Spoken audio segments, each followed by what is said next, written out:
that game against the Spurs was not just another loss for us. That showed exactly why we're no longer contenders in today's league.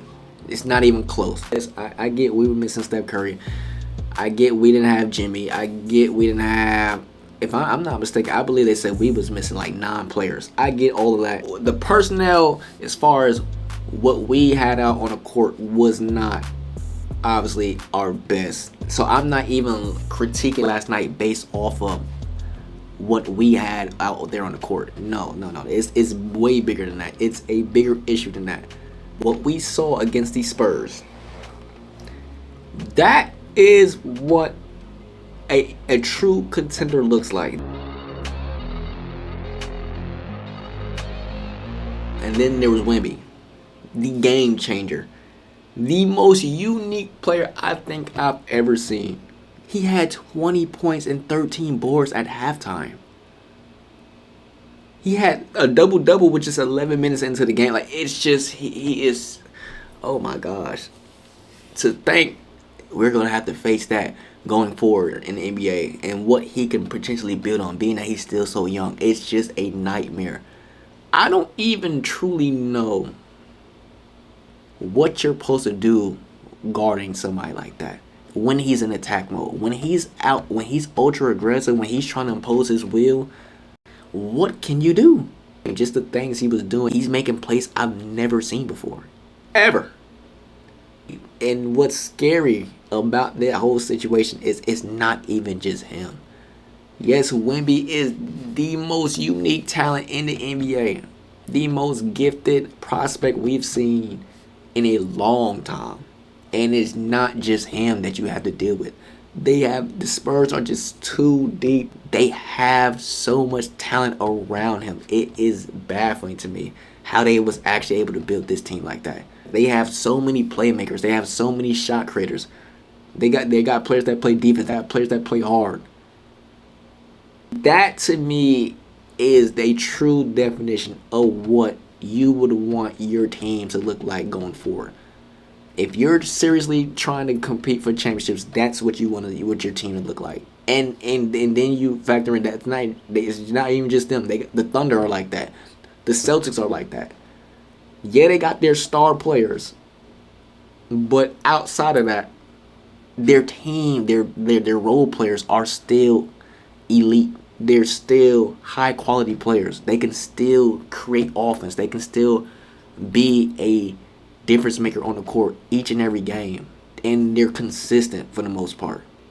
That's not the Warriors' case. We are not built like that. We do not have the roster that fits that bill, that fits that criteria. And that's the whole point of this video. Like, I'm trying to get people to understand. Teams like that, their system is just built on talent from top to bottom. They have a balanced attack. Their depth is insane. That is the issue. And that's where, like I said, our system, what we've done with how we've become so over-reliant on Steph Curry, it's just so outdated. It just does not stack up against today's elite teams anymore. It is what it is. We have too many role-playing players. Too many people that just want to fit the system to accommodate Steph. Yeah, they play hard. Yeah, they move the ball. Yeah, they set screens for Steph. But they can't consistently create their own offense for themselves. That is an issue.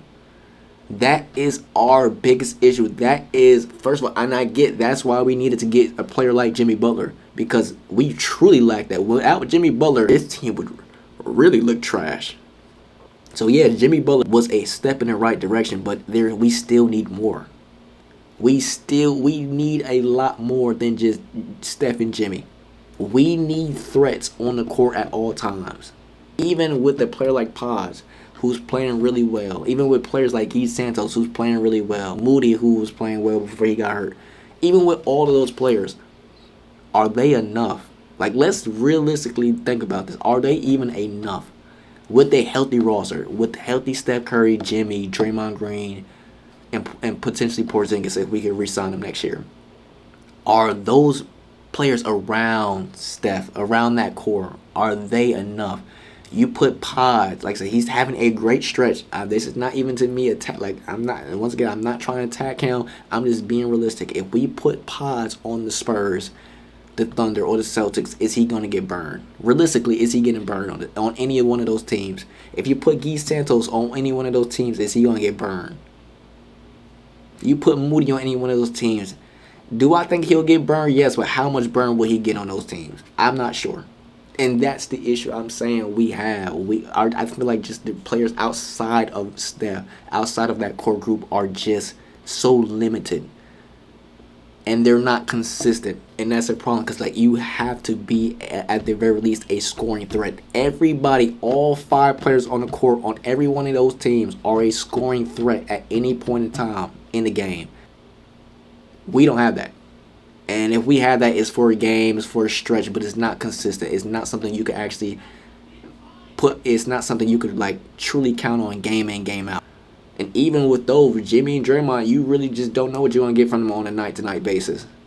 Like, that is a problem. And in today's NBA, like I said, with these elite teams and their young teams too, which are loaded with draft picks and loaded with tradable assets, where they can, year after year, just replenish, year after year, just constantly improving their team in any way they need, any way they seem fit. Because, like I said, even with our best player, when Steph comes back, and like I said, it's been reported he's most likely may be back by Sunday to the game against the Rockets. Even when Steph comes back, yes, the team will look better. Yes, it will make it easier for everybody else. I get all that. But that doesn't make them contenders. That just raises our ceiling, but our ceiling is just not that high to begin with. And then when you factor in this team is aging, it's another reason why I'm just not a fan of, like, us kind of buying into these older guys can actually carry us to the championship. Like, our core is aging. Injuries are starting to become more common on this team. Hey, Steph Curry missed the last 26 games. That's just this season. He missed games last season too. He missed the whole playoff series. He missed the whole second round of the playoffs.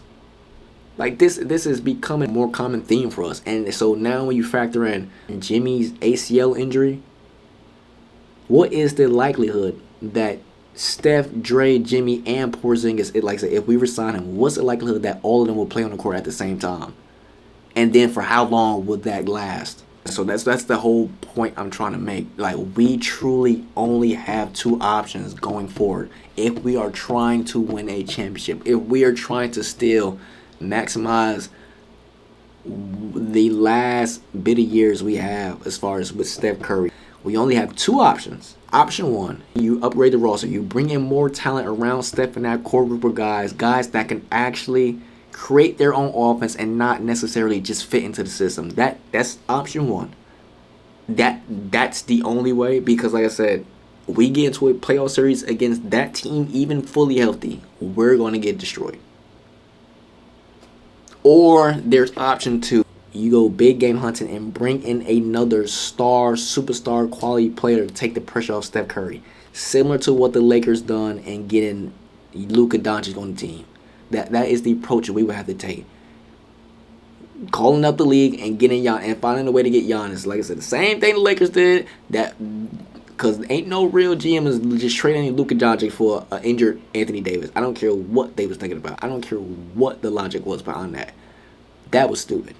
But if Adam Silver was able to make that happen for the Lakers, I'm hoping he could do that for us, because that is the only 2 options we truly have on going forward. That is it.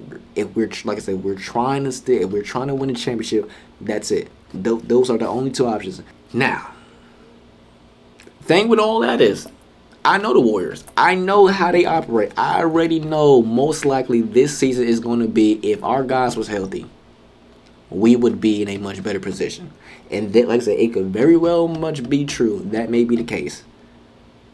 But even a healthy team, to me, including Kristaps Porzingis next year, is not a team built for the championship. And if that's the case, if we keep this core, keep these role players, and not make any major additions to this roster, next season and any other year we have that resembles this team will be a farewell tour, year in, year out, until Steph Curry and that crew, until Steph Curry and Dre and Steve Kerr decide to hang it up. That's what it will. That's what our reality will be going forward. Because if they're preaching championship or bust still, this don't add up. There's just no need for us to pretend that this team currently assembled, even healthy. Like I said, I'm only thinking of this team healthy. There's no reason for us to pretend that this is a championship contending team. Like I said, the Spurs, the Thunder, and the Celtics are the gold standard. That's what a championship team looks like. That being said, if you stay to the end, don't forget to like, subscribe, hit the notification bell, and I'll catch you guys in the next video. I'm out.